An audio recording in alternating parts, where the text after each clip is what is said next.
Why don't you just disappear? My stepdaughter snapped during an argument. Her mother backed her up. Maybe we'd all be better off without you. I didn't say a word, just quietly packed my things. This morning, my phone kept buzzing. 13 trying. Missed calls. Something felt off. As I stepped into the living room on this quiet Sunday morning, something didn't feel right. The house was unusually silent, but that wasn't it. My eyes scanned the room, trying to pinpoint what was wrong. Then it hit me. All the family photos looked different. I stepped closer to the large frame above the fireplace, the one from our Yellowstone trip last summer. The photo was there, but I wasn't in it. In fact, every picture of me had been carefully cut out, leaving awkward gaps in 3 years of memories. I stood there, holding a coffee cup that had gone cold, when I heard Stella's bedroom door upstairs close softly. Her footsteps paused at the top of the stairs. She knew I was up. After a moment, she walked down, phone in hand, deliberately avoiding eye contact as she headed into the kitchen. "Morning," I said, keeping my tone neutral. The silence that followed felt heavy, like it meant something. 3 years.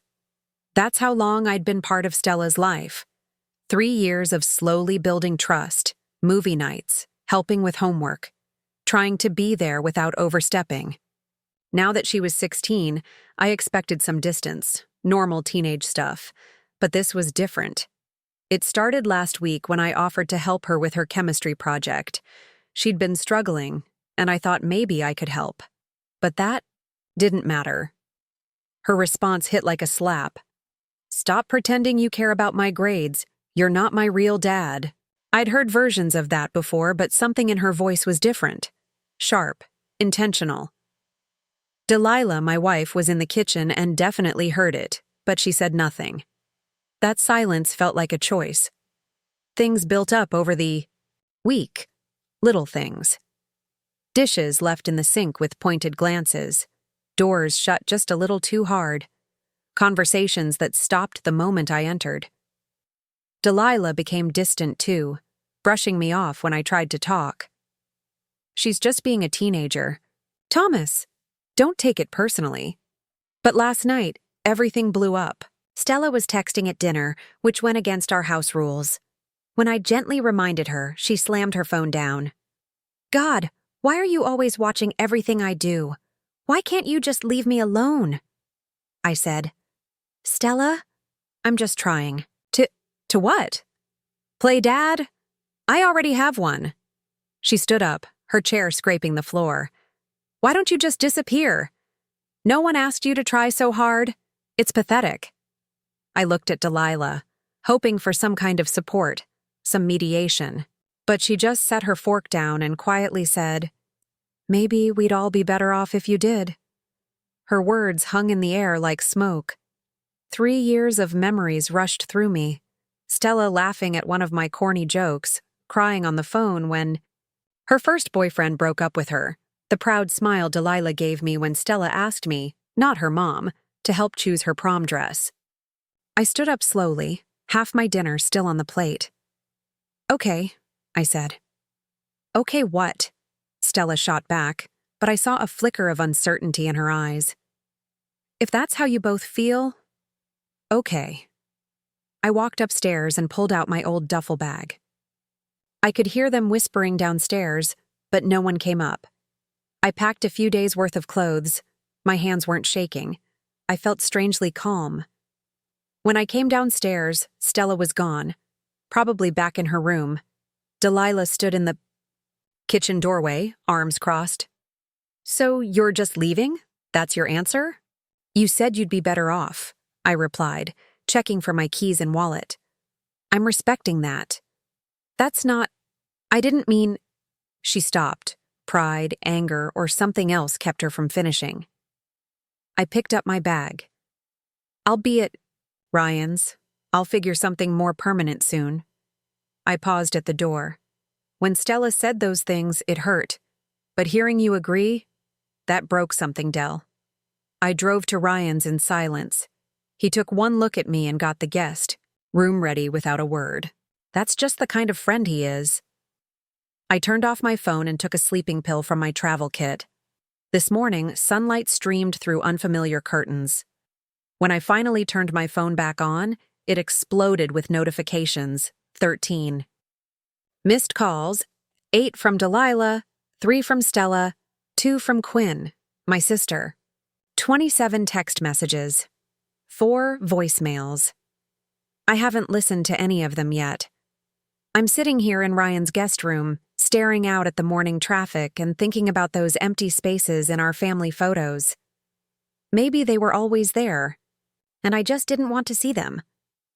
My phone buzzes again. It's Stella. After everything that's happened, I find myself just staring at her name on the screen, wondering what could possibly be so urgent now. But I'm not ready. Not yet. Sometimes the hardest part isn't walking away. It's deciding if you should ever go back. Update 1. First, thank you all for the supportive comments on my last post. I didn't expect such a huge response. To answer some common questions: yes, I've read the messages. No, I haven't responded yet. And yes, I'm still at Ryan's. This morning started the same as the last few, me pretending to work while actually just staring at my phone, wondering if I should break the silence. Then Ryan dropped a bomb over breakfast. Miles is back. In town, he said, sliding his phone across the table. There on Facebook was a picture of Stella's biological father, tagged at a local restaurant, 2 weeks ago. The same Miles who hasn't paid child support in 3 years, the same guy who missed Stella's last 4 birthdays. Suddenly, everything made sense. I scrolled through Delilah's messages again. They'd shifted from angry, real mature, Thomas running away instead of talking, to concerned, please just let us know you're okay, to something more complex. Her latest said, there's something you need to know. It's Stella. Please call. Quinn showed up around lunch, coffee in hand, and that look on her face that says she's about to intervene in my life. You look like hell, she announced, dropping onto Ryan's couch. Thanks. Always nice to see you too, sis. She didn't smile. I saw Stella at the mall yesterday. That got my attention. How is she? Meeting Miles for coffee. She didn't see me. Quinn watched my reaction closely. She looked hopeful. You know that look she gets, like when she's scared to believe something good might actually happen. I did know. It was the same look she had when she got into that summer program last year. Did you know he's been messaging her for months? Quinn said, promising to make things right. My stomach turned. I opened Stella's Instagram, something I rarely do. Her latest post was a picture of her with Miles. Caption: real family time. The comments were filled with heart emojis from friends who don't know the history. Ryan, who'd been listening quietly, finally spoke. Remember what happened last time he showed up? When Stella was 13? I remembered. Miles made big promises. Stayed 2 weeks, then vanished. Stella didn't get out of bed for days. Delilah and I had spent months rebuilding her trust, convincing her she was enough, that she deserved better. Just then, another message from Delilah popped up. She said, Miles asked Stella to move in with him, and she's actually considering it. Please, Thomas, I know you're mad at me, but she needs you. I typed and deleted several replies. What could I say? Sorry you told me to disappear, but now you need me to come back? The whole thing felt like a twisted joke. Then, another notification. Stella's new Instagram story. A photo of college brochures spread on her bed. Caption: big change is coming. Sometimes you have to choose your real path. Those were Miles's exact words 3 years ago, right before he moved away for his real path and stopped answering her calls. Quinn saw the look on my face. What are you thinking? She asked. I'm thinking about the day I married Delilah, I said slowly. Remember what Stella said in her speech? How sometimes guaranteed returns. He even had a slideshow ready, filled with buzzwords like disruptive innovation and early investor advantage. Stella sat stiffly beside him, barely touching her food. Delilah and I arrived unannounced, right as he was passing around glossy investment packets. "Miles," I said, loud enough for the table to fall silent. "We need to talk." He smirked, clearly thinking he still had the upper hand. "Thomas, this is a private dinner." "Not anymore," I replied, pulling a folder from my coat. "You've been reported to the SEC and the district attorney. This," I held up the papers, "is a cease and desist order for your unregistered securities scheme. You've been soliciting minors, promising false returns, and targeting families through their children. It's over." Confusion turned to panic on his face. One of the parents at the table looked at Stella, who nodded silently. Then more questions came. "You told me this was vetted," one father snapped. "You said there were no risks." Another mother stood up, pushing the packet away like it was toxic. Miles tried to recover, but the moment had turned. Stella stood too, steady and calm. "He lied," she said clearly. "To all of you, just like he lied to me." Security escorted him out. We didn't press charges that night, but the investigation is ongoing. It's been 3 weeks since then. Stella's back in her AP classes. She reinstated her college plans and even rejoined the French club. Her counselor says she's focused again, more grounded. We still go for ice cream sometimes. Not always. To talk. Sometimes just to be quiet together. But the silence is different now, comfortable. Delilah and I are still working on things. Trust isn't rebuilt overnight, but for the first time in a long while, we're on the same team. As for Miles, he's facing a legal mess I wouldn't trade places with in a million years. And Stella? She's learning that real family isn't about blood or grand gestures. It's about who shows up, stays honest, and chooses you every single day. And this time, I'm not going anywhere. Guaranteed returns. I waited until the appetizers were served before getting to my feet. "Before we go any further," I said, "there are a few guests who'd like to join us." On cue, 2 federal agents and a state investigator entered. Miles's expression shifted instantly, from smug confidence to confused panic. Turns out, he wasn't just running one scam. Investigators uncovered 7 separate fraudulent schemes across 3 different states. Every time he reconnected with Stella, he was setting up a new group of victims. The classic car dealership that drained Delilah's savings? Part of a larger con. The food truck franchise? Same blueprint. But here's the best part. He got sloppy this time. He kept everything in writing, emails, texts, all sent to Stella, never imagining she'd ever turn him in. When she forwarded those messages to authorities, it was game over. And the parents at that dinner? They were wearing wires. Every phony promise, every illegal pitch, it was all recorded. Miles panicked and tried to bolt. He knocked over a waiter and ran for the door, but he didn't make it far. Security stopped him within seconds. As he was being taken out, he turned back to Stella, putting on that same manipulative, helpless look she used to fall for. "Sweetie, it's all a misunderstanding. Tell them I'm your father." Stella stood tall, her voice steady.